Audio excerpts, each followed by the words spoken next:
I'm often asked what Scotch I would recommend to someone just starting out. And today I have in my hand here a bottle that was given to me by Reese at Sip Spirits, which was part of a recent single malt tasting event she hosted as part of Flavour Camp. If you don't know, Flavour Camp is a great step-by-step approach that helps you recognize the flavors you're tasting in whiskey. The Flavour Camp tasting system is especially helpful for newcomers, but truthfully, I love it myself too. It's got a really linear and logical flow. I talked a little bit about how this works in a past video, so I'll link that here for you if you want to learn more about it. Also, you can look in the notes below. But in short, the layered approach helps make the tasting experience both fun and easy to follow. So here we have the Glen Grant 12-year, a single malt Scotch from the Speyside region. Glen Grant is known for its unusually tall stills and purifiers. This type of process is known to result in a lighter and fresher character, or as I've heard others in past suggest, something delicate. So this lighter and delicate result could be a perfect starting point for people just starting to explore Scotch. I'll talk more about Glen Grant and the brand, which dates back to 1840, after I give it a little taste. So we're looking at 43% here. Let's give it a pour. Color-wise, it has a really bright golden color. Shines really nicely. The nose is definitely light. Honey, ripe pear, maybe some apples. Really soft nose. Maybe a bit of citrus. The mouthfeel is neither light nor rich. Interesting because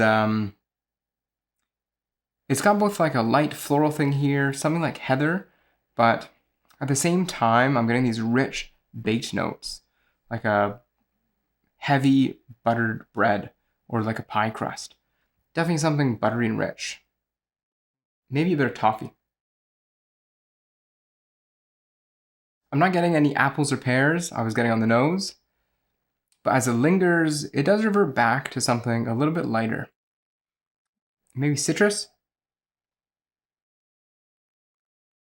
Definitely something zesty, like a lemon zest or a hint of grapefruit peel. The citrus notes are a nice sort of refreshing contrast to the richer baked butter flavors, which I think keeps the whiskey light and lively. I think I'd love to pair this with a few things, maybe like a soft cheese, like a mild brie. I think a mild brie would complement the whiskey's smooth baked notes, and the creaminess of the cheese would balance out well with the Glen Grant's bright, crisp finish. I can also see pairing this with an apple tart made from like sour green tart apples. I don't think it would overshadow the fresh flavors, but instead make for a really nice balance. For those new to whiskey and thinking about this in terms of flavor camps, I would say the dominant flavor camps here are floral, baked, and bright. It is a wonderfully easy drinking, fresh, and inviting whiskey. So what do we have here? Founded back in 1840, the Glen Grant Distillery was founded by two brothers who selfishly named the distillery after themselves. No, John and James Grant, I joke, but Scottish distilleries are rarely named after their founders. Instead, they're more often named after local areas, features, and towns.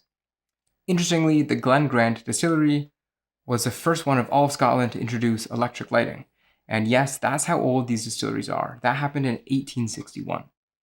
The floral characteristic, though, of the Glen Grant is apparently from James Grant, one of the founders.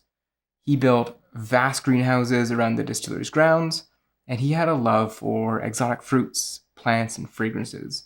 He apparently traveled a lot and collected all sorts of things. And this is where his inspiration came that helped to define the Glen Grant whiskey. In fact, by 1886, they had over 22 acres of orchards and meadows. The Glen Grant 12-year, right here, is of course 100% malted barley, double distilled in copper pot stills, and aged in ex-bourbon barrels as well as Oloroso sherry casks.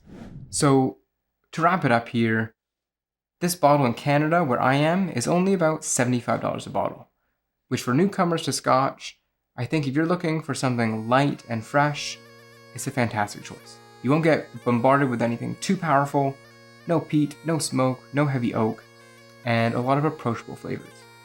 But there are a few other contenders for great affordable single malt scotches.